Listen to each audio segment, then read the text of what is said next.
जय श्री कृष्ण। आपका स्वागत है। हम दशम लग्न स्पष्ट करना सीख रहे हैं। सारणी की सहायता से हमने दशम लग्न निकाला था। यह स्थूल गणना होती है। सूक्ष्म रूप से दशम लग्न पारंपरिक विधि से निकाला जाता है। हम उसी विधि का प्रयोग करके दशम लग्न स्पष्ट करेंगे।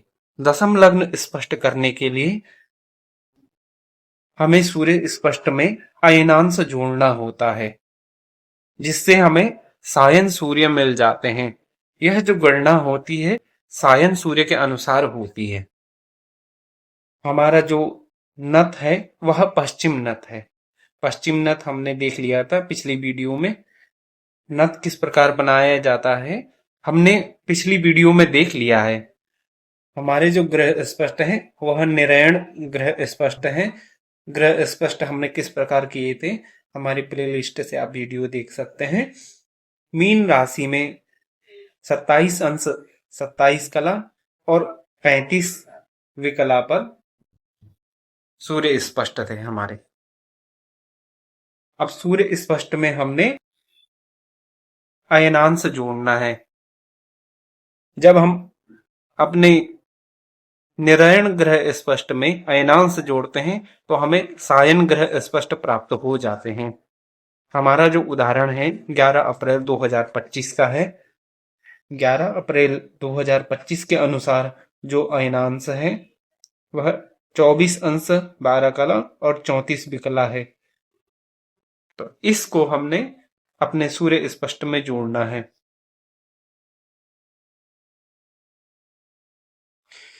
5 में 4 जोड़ेंगे 9, 3 में 3 जोड़ेंगे 6। यहाँ पर 59 से अधिक नहीं लिख सकते हैं, 60 घटा देंगे अर्थात यहाँ पर 9 रहेगा और एक संख्या हम आगे बढ़ाएंगे। 7 और 2 8 और 9 और एक हमारा जो हासिल है उसे भी जोड़ देंगे, 10 हो जाएगा। 10 का शून्य, हासिल 1, 2 और एक 3 और एक 4, 40। आगे हमने 7 में 4 जोड़ते हैं तो 11 होता है, हासिल 1, 2 और 2 4 और एक हासिल है हमारा 5। यहाँ पर 51 हो जाएगा। तो 51 यहाँ पर नहीं लिख सकते, यहाँ पर 29 से अधिक नहीं लिखा जाता है क्योंकि ये अंश है। अंश कला विकला, एक जो राशि का अंश होता है लगभग 30 अंश तक होती है। यहाँ पर 29 से अधिक नहीं लिख सकते हैं तो 51 नहीं लिख सकते। 51 में से हम 30 घटा देंगे। जब हम 51 में से 30 घटाते हैं तो हमें 21 प्राप्त होता है। एक में से शून्य घटाते हैं 1, 5 में से 3 घटाते हैं 2, 21। यह 21, 40, 9। जो हमने 30 घटाए थे 51 में से जो 30 घटाए हैं वह आगे एक राशि बन गए हैं। एक आगे राशि बढ़ जाएगी, यानी हमारे सूर्य मीन राशि में थे, अब वह मेष राशि में है। तो मेष राशि का साइन कैसा लिखा जाता है? 0, 21, 40, 9। इस प्रकार से हमने लिख दिया है। यानी हमारे सूर्य जो है सायन सूर्य वह मेष राशि में 21 अंश 40 कला और 9 विकला पर है। जब हमारा पश्चिम नथ होता है तो हम अपने भोग्यांश से गणना करते हैं, और जब हमारा पूर्व नथ होता है तो हम भुक्तांश से गणना करते हैं। भोग्यांश कैसे निकाले जाते हैं? एक राशि का मान होता है 30 अंश, तो हमने इस प्रकार 30 अंश लिख दिया है। जो हमारे सायन सूर्य हैं उनकी जो अंश कला विकला है जो उन्होंने भुक्त किया है उसको लिख दिया है। जब हम भुक्त घटा देते हैं तो जो शेष बचता है वह भोग्यांश होता है। इस प्रकार ये 8 अंश 19 कला और 51 विकला ये भोग्यांश है।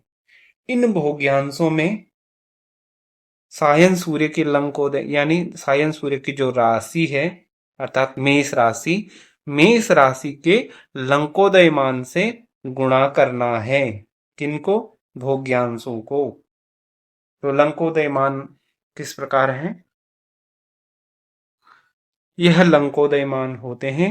मेष और मीन का 278 होता है, वृष और कुंभ का 299, मिथुन और मकर का 323, कर्क और धनु का 323, सिंह और वृश्चिक का 299, कन्या और तुला का 278।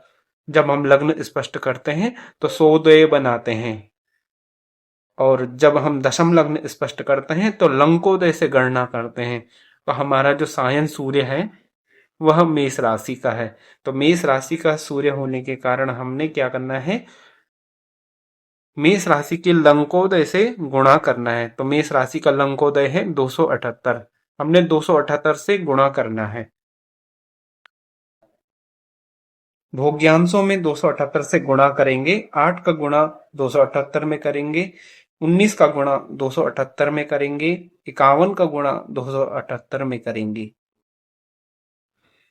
जब हम 51 का गुणा 278 में करते हैं तो हमें 14,178 ये संख्या प्राप्त होती है।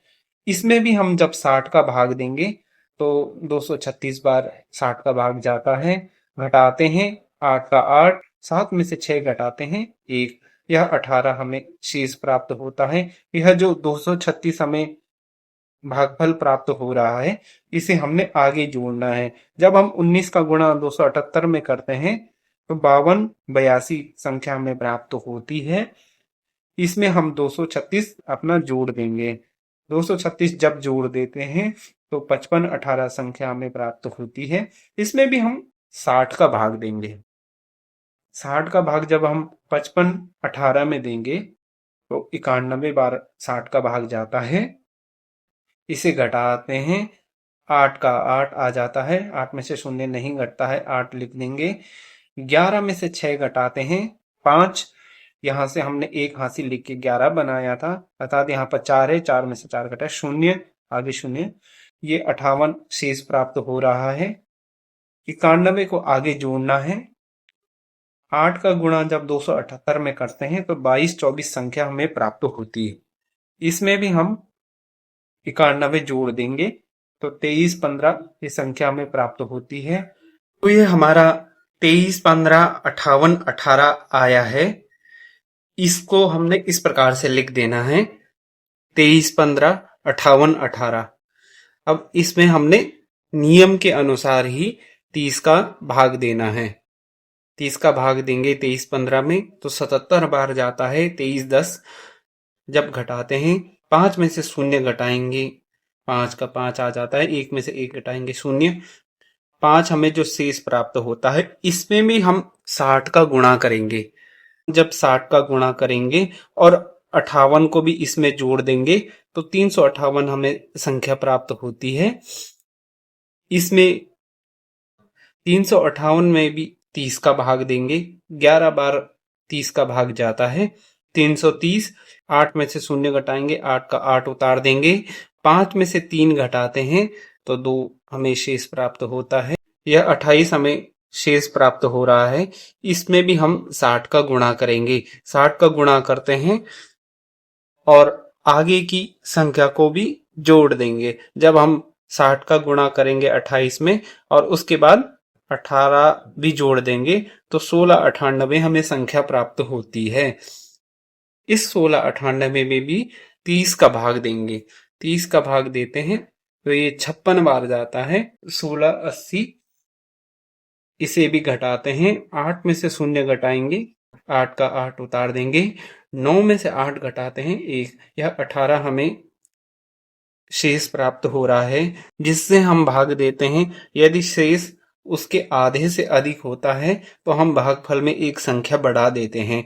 यह 18 30 के आधे से अधिक है, हमने एक संख्या बढ़ा दे देनी है, तो हमने भागफल में एक संख्या बढ़ा दी है। 56 में हमने एक जोड़ करके 57 कर दिया है। 77 11 और 57 यह हमें भोग्य पलादि प्राप्त हो गए हैं। हमारा जो नत है वह पश्चिम नत है, उसको भी हमने पलात्मक बनाना है। पलात्मक किस प्रकार बनाते हैं, 2 में हमने 60 का गुणा करना है और आगे की संख्या उसमें जोड़ देनी है। 120 और आगे जोड़ देंगे एक, आगे जो एक संख्या हमें प्राप्त है उसे भी जोड़ देंगे 121 और ये 28 ज्यों का त्यों हमने लिख दिया है। 121 28 और 00 इस प्रकार से लिख देना है। यह पलात्मक नत हो गया। अब जो ये भोग्य पलादि हमें प्राप्त हुए हैं इनको घटाना है। जब हम इसमें से भोग्य पलादि को घटाएंगे तो हमें 44, 16, 3 यह शेष प्राप्त होता है। यदि यहाँ पर अधिक संख्या प्राप्त होती, यानी इसमें से वृषभ का लंकोदय घट जाता, यदि यहाँ पर अधिक संख्या प्राप्त होती है तो उसमें से क्रमशः आगे की राशियों का लंकोदय मान घटाते रहते हैं। हमारा जो सायन सूर्य का मान है 278, उसी की गणना हो पाई है। अब इसमें से 299 यानी वृषभ का लंकोदय मान नहीं घट सकता है, अर्थात इसका तात्पर्य यह है कि हमारी जो वृषभ राशि है वही अशुद्ध राशि है। जो ये 44, 16, 3 है, इसमें भी हमने अब नियम अनुसार 30 का गुणा करना है। 44 का गुणा 30 में करेंगे, 16 का गुणा 30 में करेंगे, 3 का गुणा 30 में करेंगे। जब 3 का गुणा 30 में करते हैं और 60 का भाग देते हैं, 60 का भाग 90 में देंगे, एक बार भाग जाता है, शून्य का शून्य, 9 में से 6 घटाते हैं, 3, 30 हमें शेष प्राप्त होता है। इस एक को हमने आगे जोड़ देना है।